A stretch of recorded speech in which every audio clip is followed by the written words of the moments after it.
The following content is provided under a Creative Commons license. Your support will help MIT OpenCourseware continue to offer high-quality educational resources for free. To make a donation or view additional materials from hundreds of MIT courses, visit MIT OpenCourseware at ocw.mit.edu.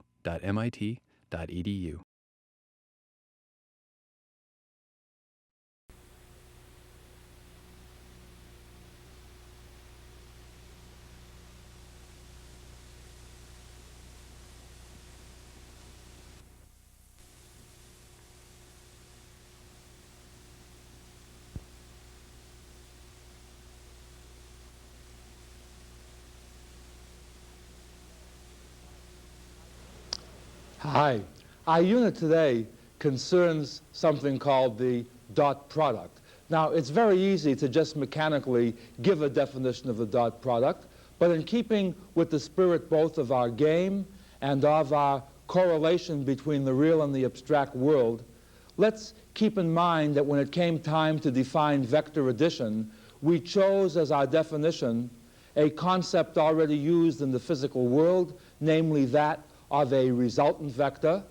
And now what we would like to do is to introduce a further structure in our game of vectors. And by the way, keep in mind that I do not need any more physical interpretations to add more complexities to my game, but that perhaps if we do this, it makes the subject more meaningful both to the applied person and to the theoretical person.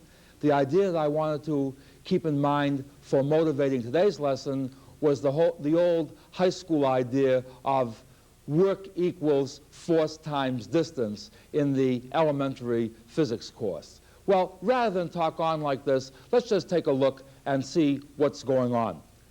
As I say, the lecture is called the dot product, and our physical motivation is the recipe from elementary physics, work equals force times distance. Now, this is a deceptive little formula.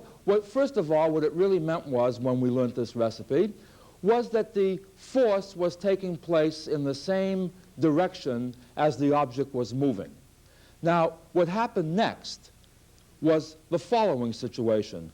We have an object, say, being moved by a force. The object is being moved along a tabletop, say. The force is represented now by a vector, an arrow. And we're assuming enough friction here so that the block moves along the table and doesn't rise. And the question is, how much work is done on the object as the object moves, say, from this point to this point? Now, without worrying about what motivates this thing physically, the important thing is that people observed that physically, the only thing that went into the work was the component of the force in the direction of the displacement. In other words, this was the force that one found had to be multiplied by the displacement. In other words, to find the work being done, one took not the magnitude of F, but rather the component of F in the direction of S. And in this diagram, that's just what? It's the magnitude of F times cosine theta. And that quantity, which was called the effective force, was then multiplied by the displacement. And to write that in more suggestive form, notice that the work was not the magnitude of the force times the magnitude of the displacement. That was only true in the special case where the force and the displacement were in the same direction, but that rather the work is what? It's the magnitude of the force times the magnitude of the displacement times the cosine of the angle between the force and the displacement. And notice, by the way, the very special cases that if F and S happen to be parallel and have the same sense, then the angle between F and S is 0, the cosine of 0 is 1, in which case that you have the work is the magnitude of the force times the displacement. The other extreme case, magnitude-wise, is if S and F happen to be perpendicular, in which case the angle, of course, is 90 degrees. The cosine of a 90-degree angle is 0, in which case what? If the force was at right angles to the displacement, the work was 0. At any rate, then, whether we understand this physical motivation or not is irrelevant. The important point is, if we want to keep this structure or this particular motivation in a structural form, we now generalize this as follows. We simply say, let A and B be any two vectors, arrows. And we will define A dot B to be the magnitude of A times the magnitude of B times the cosine of the angle between A and B. And I'll write this way to indicate an ordering. In other words, don't think of A and B as being A and B. Think of A as denoting the first and B as denoting the second vector. And what we're saying is the first dotted with the second is the magnitude of the first times the magnitude of the second times the cosine of the angle as you rotate the first vector into the second. And the beauty of having a cosine over here is the fact that what? If you reverse the angle of rotation, in other words, from B into A, notice that you change the sign of the angle, but the cosine of theta is the same as cosine minus theta, so no harm is done this particular way. On the other hand, had we been dealing with sine of the angle, as we will in our next lecture, this will make a difference. But be this as it may, we define A dot B to be the magnitude of A times the magnitude of B times the cosine of the angle between A and B. All right? The two extreme cases being what? If A and B are perpendicular, the dot product is 0. If A and B are parallel, the dot product is equal to the magnitude of the product of the two magnitudes. Now, the only difficult thing here are what we sometimes call undesirable, and maybe this is what separates the new three-dimensional geometry from the old three-dimensional geometry, is that the cosine of an angle is particularly difficult to keep track of, especially when the lines are in three-dimensional space. How do you measure an angle this way? You see, in the plane it's simple. You draw the thing to scale. But in three space this can be rather difficult. So what we would like to do is to eliminate this particular term. We would like to find an expression for A dot B that doesn't involve the cosine of an angle, at least directly. And to do this, we simply draw a little diagram. And notice that even if A and B are three-dimensional vectors, since A and B are lines, if they are not parallel, if they emanate at a common point, they form a plane of their own. Let's call that the plane of the blackboard. The third side of the triangle is either A minus B or B minus A, depending on where you put the arrowhead here, but we've already discussed that idea. And the interesting point here is notice that A minus B very subtly includes the angle theta. In other words, imagine the magnitudes of A and B to be fixed. And now fan out A and B. As you fan out A and B, what you're doing is what? Just changing this angle. As you change this angle, notice that A minus B changes. Namely, as these fan out, the vector that joins the two arrowheads here becomes a different vector, both in magnitude and direction. In other words, whether it looks it or not, one of the beauties of our vector notation is that the cosine of the angle theta is indirectly included in A minus B. But now you see, once we have this triangle here, notice that the law of cosines tells us how to relate the third side of a triangle in terms of two sides and the included angle. Okay? And in fact, when we use the law of cosines, notice that one of the terms is going to be what? The product of the magnitudes of two sides times the cosine of the included angle, and that, roughly speaking, is just what we mean by A dot B. So without any further ado, what we do now is we just write the law of cosines down here, which says what?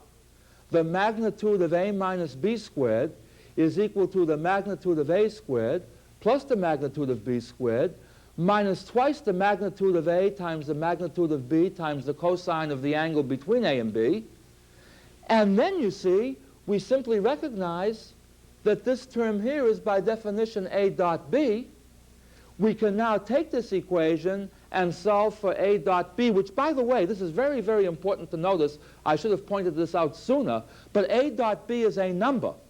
It's the product of two magnitudes times the cosine of an angle, which is a number. This is a numerical equation. We can therefore solve for A dot B, and we wind up with what? That A dot B is the magnitude of A minus B squared minus the magnitude of A squared minus the magnitude of b squared, all divided by 2. And the beauty now is that we have expressed a dot b solely in terms of magnitudes. And notice, especially in Cartesian coordinates, and I'll do that next, but in terms of Cartesian coordinates, notice that magnitudes are particularly simple to find. We just subtract corresponding components and square, etc. But the important point is that even without Cartesian coordinates, this particular result expresses a dot b in terms of the magnitudes of a, b, and a minus b, and is a result which is independent of any coordinate system. However, and this is done very simply in the text, reinforced in our exercises, if you elect to write a, b, and a minus b in Cartesian coordinates and use this particularly straightforward recipe, what we wind up with is a rather elegant result. Elegant in terms of simplicity, at least. And that is, remember, in Cartesian coordinates, we would write a as a1i plus a2j plus a3k. B would be b1i plus b2j plus b3k. And then the beauty is what? That a dot b turns out to be very simply and conveniently a1b1 plus a2b2 plus a3b3. In other words, that to dot a and b, if the vectors are written in Cartesian coordinates, and this is crucial, if this is not done in Cartesian coordinates, you can get into a heck of a mess, and I have deliberately made an exercise on this unit, get you into that mess if you fall into that particular trap. But if we have Cartesian coordinates, it turns out that to dot two vectors, you simply do what? Multiply the two I components together, multiply the two j components together, multiply the two k components together, and add. All right? By the way, to show you why this works from a structural point of view without belaboring this point right now, notice that if you were to multiply in the usual sense of the word multiplication, form the dot product here, you would expect to get 9 terms. In other words, each of the terms in A multiplies each of the 3 terms in B, so that altogether you would expect 9 terms. The thing that's rather interesting here is that notice that I dot I, j dot j, and k dot k all happen to be 1, because after all, the magnitudes of these vectors are each 1. The angle between I and I is 0, j and j is 0, the angle between k and k is 0, so that I dot I, j dot j, and k dot k are all 1. Whereas on the other hand, when you take mixed terms, notice that because I and j, I and k, and j and k are all at right angles, I dot j, j dot k, I dot k are all going to be 0, and that therefore those other 6 terms will drop out. In other words, structurally what's happening here is the fact that the 3 vectors that we're using here all happen to have unit length, and they happen to be mutually perpendicular. If they were not perpendicular, these mixed terms would occur in here. In other words, in general, when you dot 2 vectors in 3 space, depending on the coordinate system, you can expect up to 9 terms in your answer. But the beauty is that as long as we have Cartesian coordinates, there happens to be a particularly simple, beautiful recipe to compute a dot b. Now keep in mind, the a dot b that we're talking about here is the same one that we defined before. It's the magnitude of a times the magnitude of b times the cosine of the angle between a and b. All we're saying is that if we use Cartesian coordinates, we can compute it almost as fast as we can read. And let me show you that in terms of some examples. My first example is the following. Let's imagine that we have 3 points in Cartesian 3 space. A is the point 1, 2, 3. B is the point 2, 4, 1. And C is the point 3, 0, 4.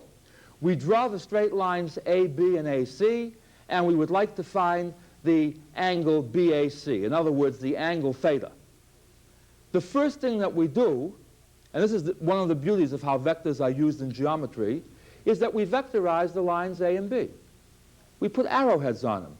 That immediately makes them vectors. We already know from last time how to read the vectors AB and AC. Namely, AB is the vector I plus 2j. See, just subtract component by component. 2 minus 1 is 1. 4 minus 2 is 2. 1 minus 3 is minus 3, etc. So that the vector AB is the vector I plus 2j minus 2k.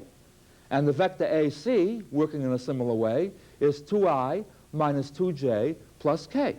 Now, the beauty is that we can compute these magnitudes very, very quickly by recipe, and we've just learned the recipe for finding A dot B in a hurry. I mean, well, in this case, I don't mean A dot B. I mean the vector AB dotted with the vector AC. And going through the computational details here, we square the components of AB, extract the positive square root, and we find very easily that the magnitude of AB is 3. And the hardest part of these problems, for me as a teacher, is to find ones where I find the sum of 3 squares coming out to be a whole number. So I always use the vector 1, 2, 2, because that's a nice vector that way. Similarly, the vector AC also happens to have magnitude 3. Okay? And to find AB dot AC, what do? Let's just come back here and make sure we know what we're doing now. We simply dot component by component. It's 1 times 2 plus 2 times minus 2 plus minus 2 times 1. In other words, AB dot AC is 2 minus 4 minus 2, which is minus 4. Now, using our recipe, we see what? That cosine theta is AB dot AC divided by the product of the magnitudes of AB and AC, from which we very quickly conclude that the cosine of theta is minus 4/9. And if you're still mixed up as to what that minus sign means, just by way of a quick review of the inverse trigonometric functions, you locate the point minus 4,9 in the xy plane, and your angle theta is this particular angle here, which means that in terms of principal values, if you look up the angle in the tables whose cosine is 4/9, that will give you this angle here. Subtract that from 180, and that's the angle that you're looking for. But the beauty is what? That you can now find an angle between 2 lines in space without having to geometrically worry about what the angle looks like. The algebra in Cartesian coordinates takes care of this by itself. The same thing happens when you're looking for projections in 3-dimensional space. Suppose you have a force and a displacement in 3-dimensional space, and you want to project a force onto a line, a direction. And our next example shows how the dot product can be used to find projections. Namely, here's a vector A, here's a vector B, and I would like to project the vector A onto the vector B, and I would like to find what the length of that projection is. Well, from elementary trigonometry, I know that the length of this projection is just the magnitude of A times the cosine of theta. And by the way, notice if theta were greater than 90 degrees, cosine theta would be negative, and the minus sign would not affect the length. It would simply tell us that the projection was in the opposite sense of B. That's all that would mean. But here's the interesting point. If you look at the magnitude of A times the cosine of theta, it almost looks like a dot product. After all, theta is the angle between A and B, and if the magnitude of B were in here, this would just be A dot B. But the magnitude of B isn't in here. Of course, if the magnitude of B happened to be 1, that would be fine. But the magnitude of B might not be 1. And the most honest way to make it 1 is to divide B by its magnitude. And what will that give you? If you divide any vector by its magnitude, that automatically gives you a unit vector having the same direction and sense as the vector that you started with. In other words, let u sub b, which is b divided by its magnitude, be the unit vector in the direction, and by the way here, direction includes sense, in the direction of b. And notice that the unit vector in the direction of b has the same direction as b itself. Therefore, to find the angle between u sub b and a is the same as finding the angle between b and a. In other words, the kicker now seems to be that I take this length, which is the magnitude of a times cosine theta, and rewrite that as follows. It's the magnitude of a, and now remembering that u sub b has unit length, I just throw that in as a factor. And theta, being the angle between A and B, is also the angle between A and u sub B. But this, by definition, is A dot u sub B. You see, in other words, to find the projection of A onto B, all you have to do is dot A with the unit vector in the direction of B. In fact, to summarize that without the u sub b in there, all I'm saying is, given two vectors a and b, if you dot a and b and then divide by the magnitude of b, that will be the projection of a in the direction of b. Okay? The projection of a in the direction of b. And of course, if you want it the other way around, you have to reverse the roles of a and b. The beauty of this unit in Cartesian coordinates is how easy it is to compute a dot b in Cartesian coordinates. Oh, another example that you might be interested in that I think is very interesting. And that's the special case where a and b already happen to be unit vectors. If a and b already happen to be unit vectors, then if we use our recipe of for the formula for a dot b, we observe that in this case, by definition of unit vectors, both the magnitudes of a and b are 1, and we find that a dot b is then the cosine of the angle between a and b, which means that if a and b happen to be unit vectors, as soon as you dot them, you have automatically found the cosine of the angle between the two vectors, which suggests a rather general type of approach. Given any two vectors, divide each by the magnitude, right? That gives you unit vectors, dot them, and that gives you the cosine of the angle between them. You see? In particular, and here's an interesting thing, you know, I don't know if it's that funny, it just struck me as funny. Last night at supper, as we were sitting down to eat, my 4-year-old looked at me and said, "Dad, did they have baked potatoes when you was a little boy?" And you get the feeling sometimes that people think that the modern world really changed the old in certain basic ways that didn't happen at all. And one of the interesting points is that long before vector geometry was invented, people were doing three-dimensional geometry using non-vector methods. And one technique that happened to be used were things called directional cosines. Namely, suppose you were given a line in space, okay? As a vector, if you wish to look at it that way, or if you didn't want to look at it as a vector, imagine the line parallel to the given line that goes through the origin. As soon as I know what that line looks like, I can compute the angle that it makes with the positive x-axis. I can compute the angle that it makes with the positive y-axis. I can compute the angle that it makes with the positive z-axis. And those three angles uniquely determine the position of the line in space, the direction of the line. Okay? And those were called the directional angles. You understand that? That was the three-dimensional analog of slope. In other words, to find the slope of a line in three-dimensional space, draw the line parallel to that line that goes through the origin and measure each of the three angles that that line makes with the positive x, y, and z axes. And what the beauty was of the dot product was it just gave us a simpler way of doing that. Namely, if a is any vector, I divide a by its magnitude. That gives me the unit vector in the direction of a. If I now dot the unit vector in the direction of a with I, and after all, what is I? I is the unit vector in the direction of the positive x-axis. Since these are both unit vectors, this will be the cosine of the angle between I and a, and that's just what? The cosine of the angle that a makes with the positive x-axis. Traditionally, that angle was called alpha, so ua dot I is simply cosine alpha. Correspondingly, ua dot j is the cosine of the angle between a and j. That's the cosine of the angle that a makes with the positive y-axis. That angle was called beta.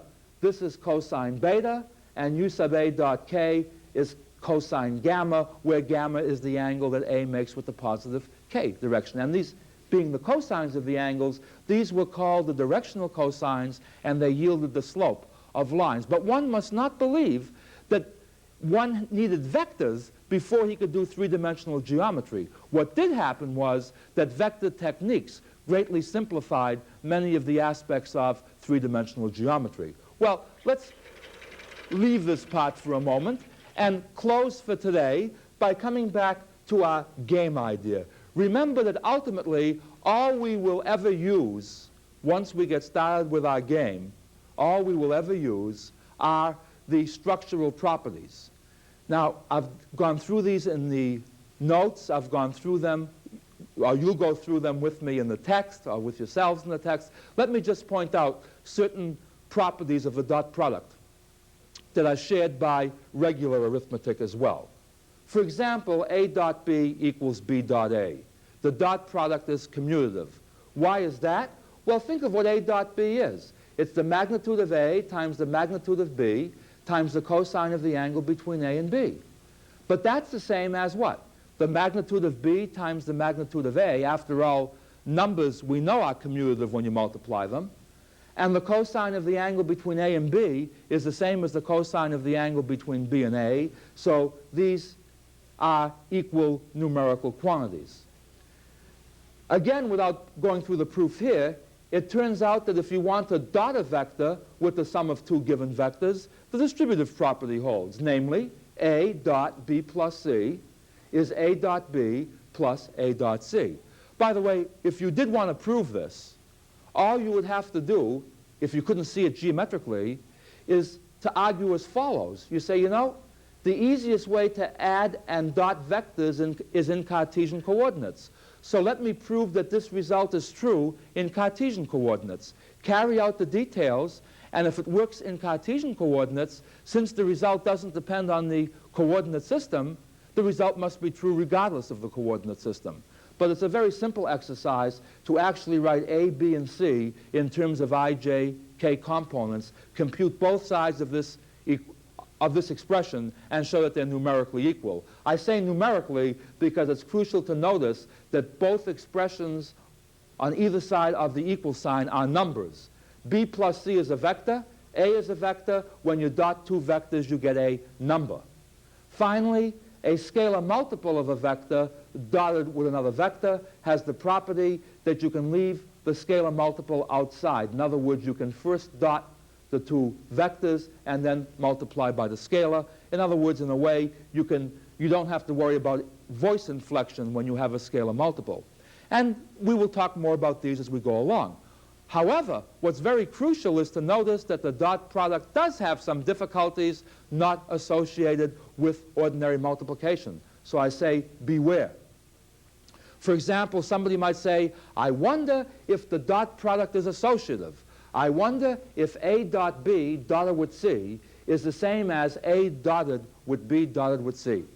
And this is nonsensical. I want to do this with great dramatic gesture, but I probably would have broken two fingers against the board here.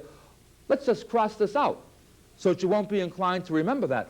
This not only is false, it's stupid.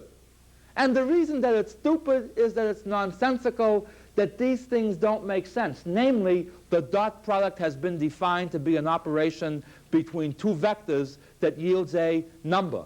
Notice that as soon as you dot A and B, you no longer have a vector, you have a number, and you cannot dot a number with a vector. In other words, neither A dot B dot C nor A dot B dot C is defined. Because you see, a number is never dotted with a vector. All right? And finally, a closing note, as we've already seen, if A is perpendicular to B, then the cosine of the angle between A and B is 0. And that says that if A is perpendicular to B, then A dot B is 0. In fact, this is one of the most common usages on the elementary level of the dot product, is to prove that two vectors are perpendicular. But whereas that's a nice property, what causes great hardship here is to notice the following in particular, that if A dot B is 0, we cannot conclude that either A is the 0 vector or B is the 0 vector. For example, I dot J is 0, but neither I nor J is the 0 vector. You see, with ordinary arithmetic, we had the cancellation rule, things that said if the product of two numbers is 0, at least one of the factors must be 0. With the dot product, this need not be true. The thing I want you to get from this lesson, more than anything else, other than the applications that you can get from the book and from the exercises, is to learn to get a feeling for the structure. Don't be upset that certain vector properties are different than arithmetic properties and certain ones are the same. Notice in terms of the game, we take our rules as they may apply and just carry them out towards inescapable conclusions. But I think that will become clearer as you read the text and do the exercises. And until next time, when we'll talk about a new vector product, let's just say so long. Funding for the publication of this video was provided by the Gabriella and Paul Rosenbaum Foundation. Help OCW continue to provide free and open access to MIT courses by making a donation at ocw.mit.edu/donate.